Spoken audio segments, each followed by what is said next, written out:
Les matins de France Culture jusqu'à 9 heures avec l'émission politique hebdomadaire. Il y en aura même plus qu'une désormais par semaine.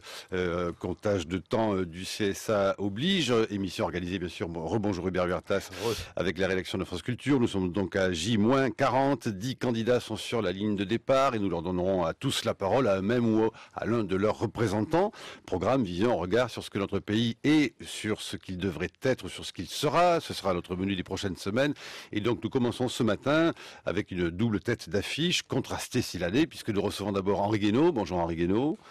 Bonjour. Conseiller spécial et plume du président de la République. Et vous laisserez ensuite votre place à 8h30 à Olivier Besancenot, prédécesseur et indéfectible soutien du candidat NPA, Philippe Poutou. Vous ne souhaitez pas revenir sur ces questions de discours de Dakar? Si. Ah, pardon, je devais faire votre signe comme vous venez d'arriver. D'accord. Non, si vous voulez, je viens pour faire une émission sur la campagne présidentielle et je me retrouve avec une analyse du discours de Dakar. Oui, parce que c'est l'heure du bilan.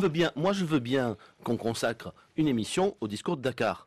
Mais je trouve malhonnête et inconvenant d'être accueilli de cette façon. C'est malhonnête et inconvenant parce que je n'ai pas le temps de répondre. Soit vous êtes dans le temps médiatique, soit vous êtes un responsable politique et vous assumez ces propos tenus il y a 5 ans. Tout à fait. Mais simplement, c'est ce que je voulais savoir. Simplement, cette émission n'était pas destinée à cela. Moi, voilà, je fais ma chronique et je voulais relire et reciter en entier certains passages de cette vision de l'homme africain que vous avez délivré à des universitaires à Dakar. Ce que vous avez raconté, madame, sur ce discours, enfin vos commentaires, les citations, je les assume. Vous êtes arrivé en retard déjà, et si vous lisiez un petit peu le Césaire de l'anticolonialisme, vous ne tiendriez pas des poncifs qui ont été tenus en 1950 par les colonialistes eux-mêmes. Oui, merci madame. J'ai lu Césaire autant que vous. J'ai lu Senghor autant que vous.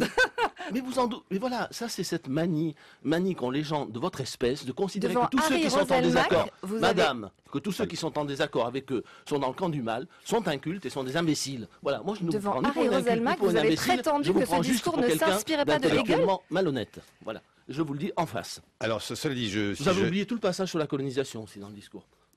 Non, je l'ai cité au début, vous n'étiez pas là. C'est dommage. Oui, c'est dommage. J'étais pas là. Alors, nous allons effectivement, cela dit, consacrer... Mais c'est quand même Aimé Césaire qui a expliqué que tous les peuples noirs devaient entrer sur la grande scène de l'histoire. Ben voilà. Oui, c'est Aimé Césaire qui a dénoncé en 1950 les arguments mêmes que vous prenez dans ce discours pour raconter la colonisation à votre façon. Ah bon? Oui. Non mais alors, attendez, je refuse cette malhonnêteté. Je refuse cette malhonnêteté. Je refuse ce genre de piège. Et si j'avais su, je ne serais pas venu dans cette émission. Et je me demande à cet instant si je ne vais pas vous laisser discuter avec madame.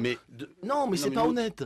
C'est pas honnête. La liberté éditoriale des chroniqueurs ici. C'est pas honnête. Mais vous pouvez le faire un autre jour. J'ai cité en entier des passages. Non, mais j'ai des passages. Des passages de n'importe quel livre de votre discours. N'a rien à voir, ne doit rien à Hegel. Pardon, madame, j'ai lu Hegel. À un autre moment, vous expliquez que l'homme africain a apporté à la musique le sens du rythme. Oui, c'est pas moi qui l'ai expliqué, madame, c'est Senghor. Alors, on va s'arrêter là.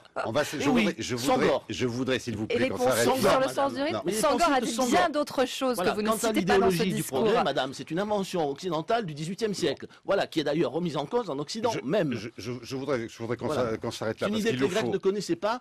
Et pardon, j'ai beaucoup d'admiration pour la magie des Grecs. On ne lance pas un débat, Marie Darius. Mais non, mais c'est ce qu'elle. Non, c'est pas honnête. C'est honteux. C'est une façon de procéder. C'est ce discours qui n'est pas honnête.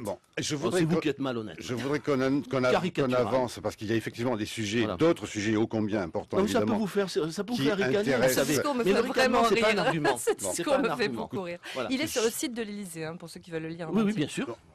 Je voudrais désormais, à 7h40 qu'on avance dans les questions qui intéressent entre autres aussi, entre autres, celle-là évidemment l'est, mais pas seulement les Français dans cette campagne électorale qui voit justement des rebondissements liés notamment à l'actualité qu'elle soit l'actualité dite sociale, sécuritaire ou l'actualité économique et celle de l'emploi. Évidemment, nous avons vu ce matin votre entretien, grand entretien Henri Guénaud, notamment dans Libération, où vous revenez notamment sur les questions qui ont été importantes depuis la semaine dernière et qui relancent des questions autour de l'immigration. La première question, puisque nous sommes avec Hubert Huertas, sera Hubert Huertas, chef du service politique de France Culture. Bon, je vais commencer par aïe, parce que vous n'allez nous accuser d'avoir préparé un piège. Vous allez nous croire sur parole. Ce matin, en arrivant, nous ne savions pas que nous allions vous poser cette première question. Simplement, un journal italien publie ce matin une information. Je vous vois froncer les sourcils. J'espère que vous l'avez vu. Non. Alors, on va parler de Toulouse et on va vous soumettre... Juste pour te donner une information, ça a été mis en ligne assez tard hier soir. C'est le Il Folio de Giuliano Ferrara. Voilà, qui apporte un éclairage sur la personnalité de Mohamed Merah et sur la fameuse faille, vous savez, qui n'a pas été écartée par Alain Juppé.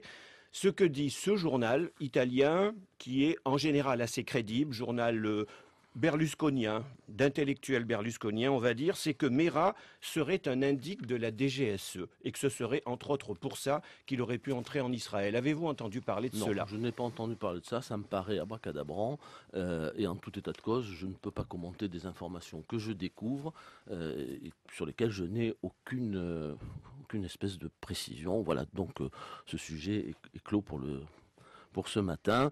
Vous interrogerez le patron de la DGSE si vous voulez, mais tout ça me paraît complètement absurde. Voilà, complètement absurde. Et je trouve quand même assez invraisemblable qu'une opération qui s'est déroulée avec autant d'efficacité fasse non pas l'objet de questions qui sont parfaitement légitimes, mais de sous-entendus qui sont parfaitement indécents. Cela dit, quel est votre sentiment